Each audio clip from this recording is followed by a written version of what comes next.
The next program I would like to talk about is called Bioinformatics for Infectious Diseases. And this is the application of biomedical data analysis to study outbreaks, for example, of epidemics, like we saw in this pandemic, but also how to connect it to genomic detail in the pathogen and an understanding of how the pathogen enters the host and what is the response of the immune system.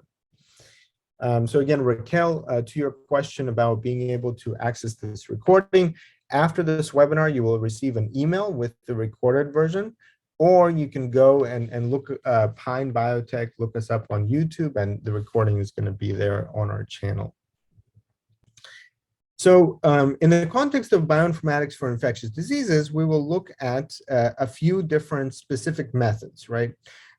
First of all, we will look at sequence variation and alignment, how we can use alignment to each other to understand differences of genomic sequences between themselves, or how do we organize them into groups using evolutionary and phylogenetic analysis.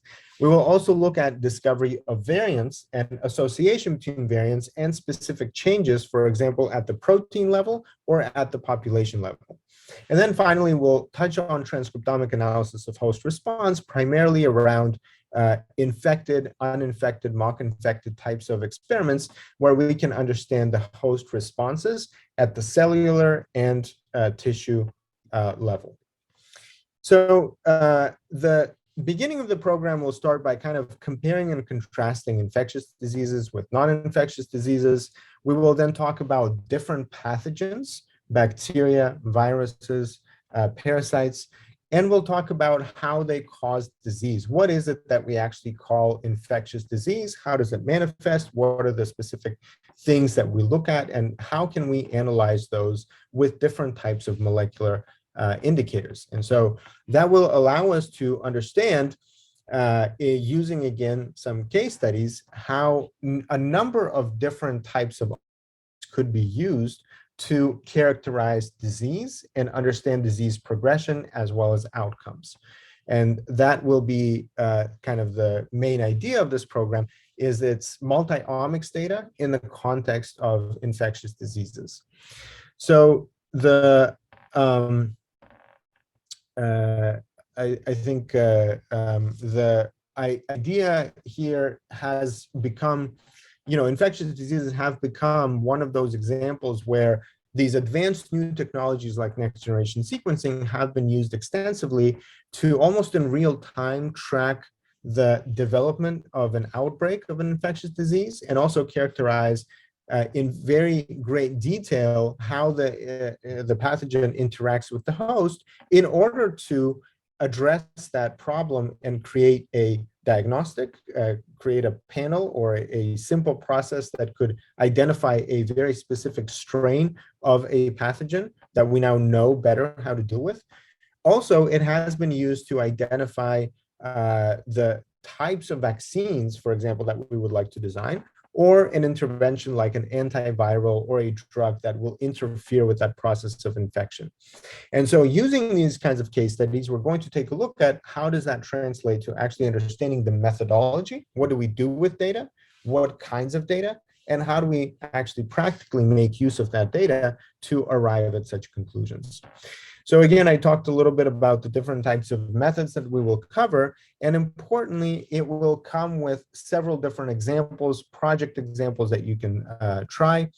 SARS-CoV-2 genomics, of course, Ebola virus epidemic, as well as malaria infection. And again, this will be primarily around genomic and transcriptomic data.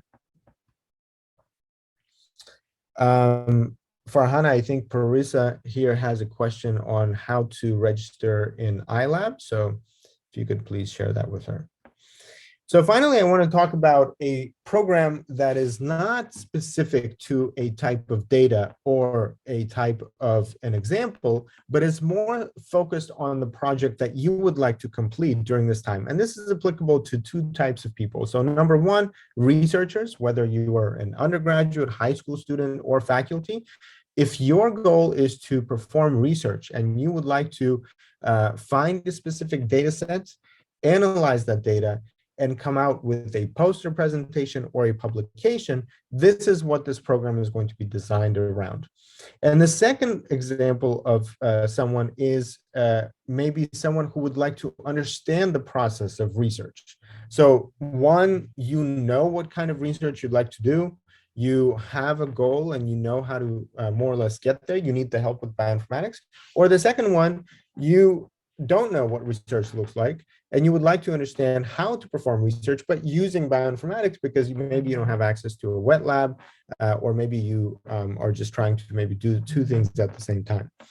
So the research fellowship is really around the process of kind of determining what your research question is, finding a data set that can help you address your research question, and then being able to address the kind of question that you have with the evidence identified in a particular data set.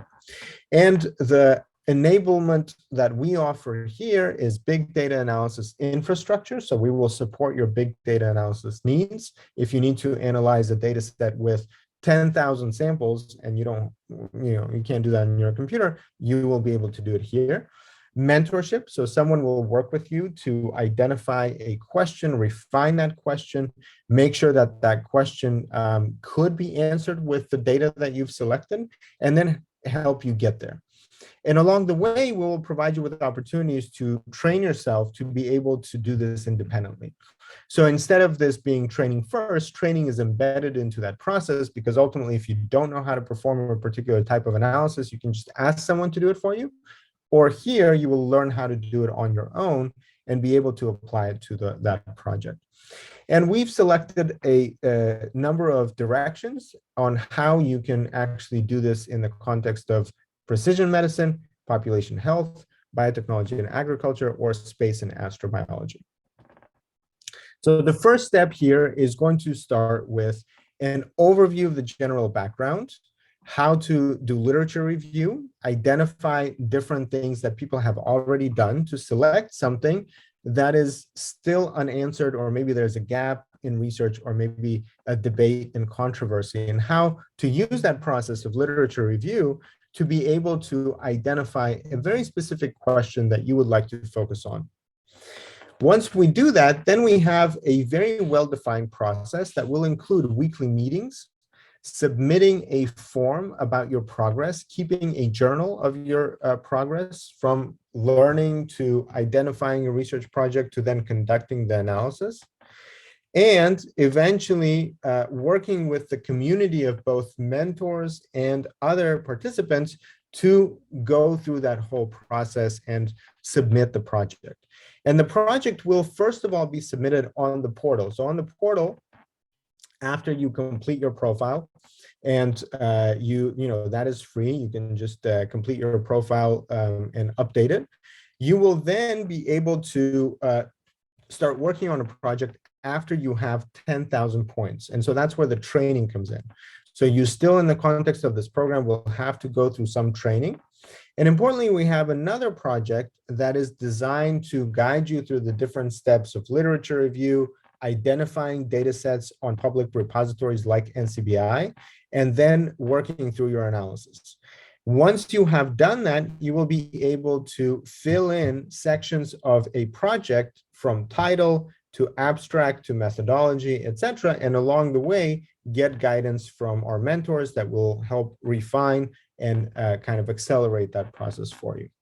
And we have a number of individuals that have completed the research fellowship. They have either submitted a preprint in the course of the 3 months of that program. Some of them have went on to then publish. So again, I'm talking about undergraduate students here, or even have used their results in an ongoing research study that they're involved in, or just generally use this